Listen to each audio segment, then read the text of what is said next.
Today's modern CAD systems has a parametric sketching kernel where you can basically just sketch up your drawing and then apply any dimensions to it afterwards.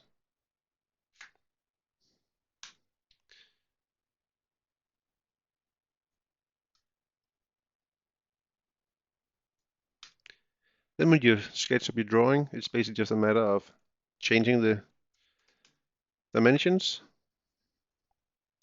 to the necessary dimensions. And you can of course also use mathematical expressions, so we can say 120 minus 30, 90. That said, most people they tend to import CAD files from various systems, and as you can see here, we have selected this file, and we have many different options to clean up drawings and transform them. Like in this case, you can see you can rotate them to different planes in case your drawing comes from a system which has a different plane. You can import it and select which machines you would like to machine this part for. We're going to select Armada and a Triumph 3000, where we're going to tool it up at 0 degrees. So we go to our automatic tooling and apply the automatic tooling. As you can see here now, the system automatically attaches microjoints. It recognizes its forming, special shapes. We can then select the Triumph 3000. You can see now it has no tooling, but we can apply the automatic tooling here as well. And here you will notice that it has no microjoints, but it has a big work chute, so the part will be unloaded through a work chute. So again, if you notice the tooling here now, then we switch to the Armada. You can see it has different tooling because it has different configuration, and you can of course at any given time look at your turret configuration. This is for an Armada. We can go to the Triumph. Here you can see the rail, the Triumph rail. A bit multi-tools, as you can see.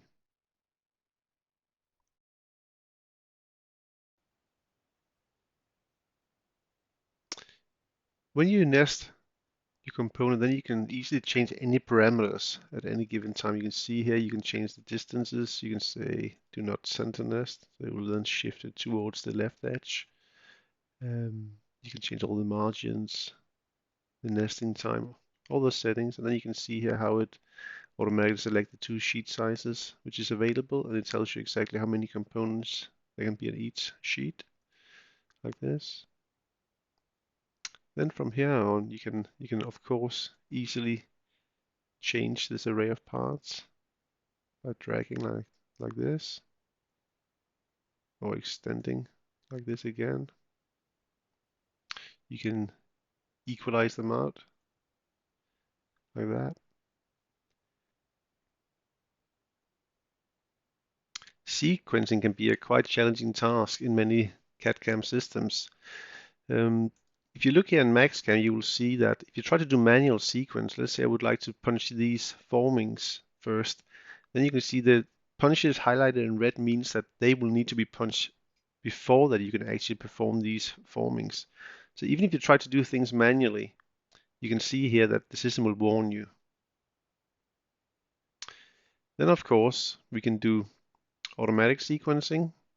You can see here now this is the 3.2 that it will go in this pattern, and you can at any time change a pattern like that. So it's very easy to change the way it sequences.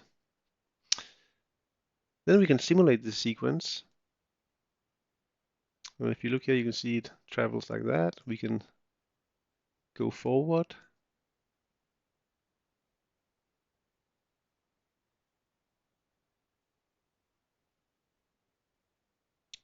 You can see the tool changes and so forth.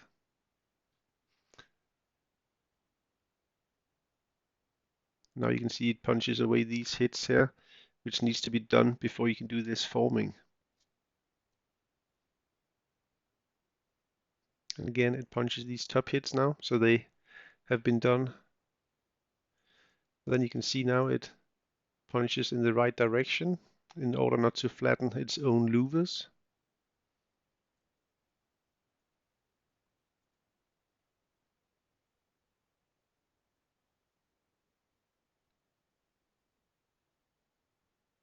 You will notice down here you can see the head will raise after the last hit in order not to flatten it when it travels to the next hit. Then if you look here now, you will notice you can see this path up here. That's because it traveled around the formed area. Same down here. So if I zoom up here now, you will notice how it will travel out in order not to flatten this punch here. We can speed it up.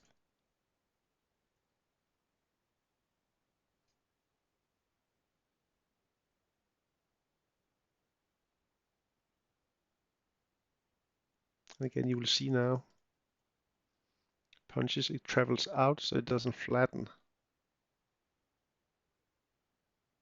And this avoidance distance you can, of course, set up on the forming itself, how much it should avoid by other strippers. And all this is done automatically.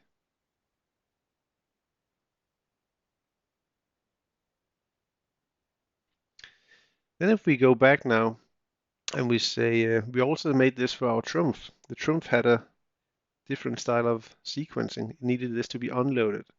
So again, we can say auto sequence. Let us do its automatic things.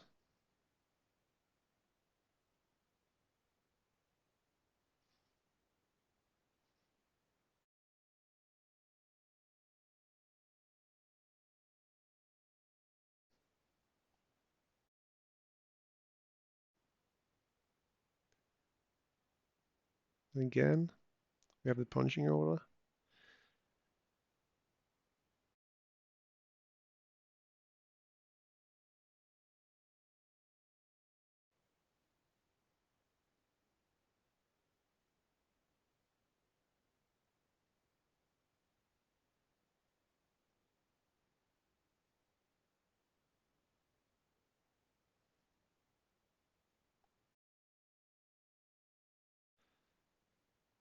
And fast forward to the part unloading.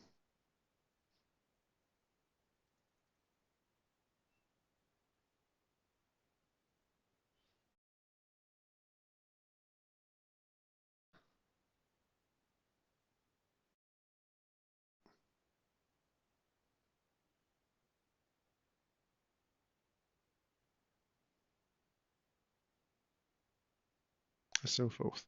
Then finally, of course, you generate your NC code. Here you have a Trumpf program, as you can see. Then if you switch to your Armada, you'll see Armada NC code like this.